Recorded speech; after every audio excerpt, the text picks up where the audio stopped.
Hi, my name is Justin and I am doing a 60-day challenge on can I bring something new and informative and help with people's understanding in the solar industry every day for 60 days. So hopefully this is the first of those, and this is going to help people within the industry and people looking at making a choice of having solar panels in their factories or in their houses.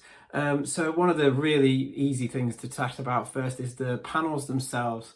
There's so many different types of panels, so many different wattages and so many different makes and models, where there is so many different ones to choose from. When you're looking at two different quotes, it's very hard to sit and look at the difference of a 450 and a 435. There's lots of different things that you need to look out for in those areas. One of the really easy things that you can do is ask for the data sheet. So whether you are buying from a wholesaler or whether you are the client that's actually the end user, one of the best things you can do is say, hey, please can I see the data sheet for the panels that you're planning on supplying to us? And when you get hold of that, then you can have a look down at the drill down of each individual element within that panel. Now, it can look like a big spreadsheet, which can be a little bit intimidating. And I'll spend one of the chats like this, one of the energy talks, just going into those details and just helping you understand what those are. But yeah, if this is adding and helping in understanding, I really hope that's I'm going to be able to bring stuff over the next few days that does that for you guys. How solar panels work: the panels themselves work in daylight, ambient light. Direct light is good for them, but then you don't want them in the shade all day long. We can get round shading in certain roofs and in certain directions, but orientations, or should I say? But we can work on that later in the program. We can talk about different types of ways we can avoid shading. One of the things, just to stick with the solar panels for now, is when you're looking at the budget of a job, is that's kind of getting to where you want to know how much to spend on the solar panels.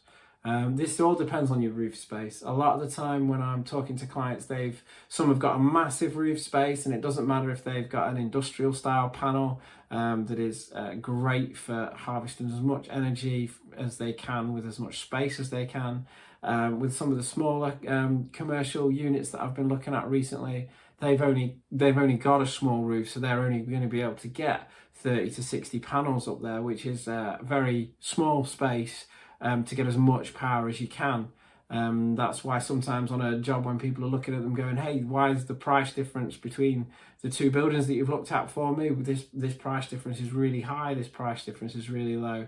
It's because we're trying to get as much power out of each one of those roofs as we can, to suit the usage of the client. Balancing usage is something that I'll do another video another time about, because I don't want to take too much of your time. But yeah, what makes a good panel, what makes a great panel, is the tolerances on there. So you can get hold of both data sheets, have a look at what those tolerances are, and if you've got a 3% or a 4% or a 2% tolerance within those performance figures there, that can really help you make a decision, because it's not always apples for apples, it's not always oranges for oranges.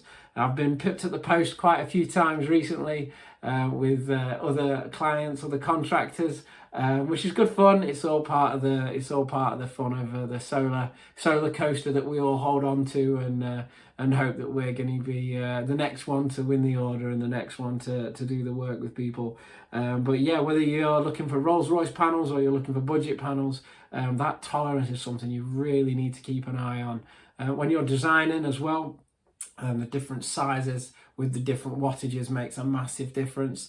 So I'll just talk to the designers among you at the moment. Yeah, when you're looking at specifying a specific size of panel and a specific make and model, then make sure that's in your design software. We'll do another talk about design software as well, but that's one thing you really do need to look out for, is initial design, making sure that the size of that panel is correct, because the last thing you want to be doing is getting to site, getting your scaffolding up, getting ready to go, and then finding out, oh, we could only fit 4 rows of 9 on there, when you really needed to fit 5 rows of 10 on there. And that's one of the places where in the past, when panels are moving fast and things are getting installed really quickly, that's something that you really do need to keep an eye on, is making sure that that consistency from initial quotation through design and applied design, and then what actually turns up and what actually goes on your roof.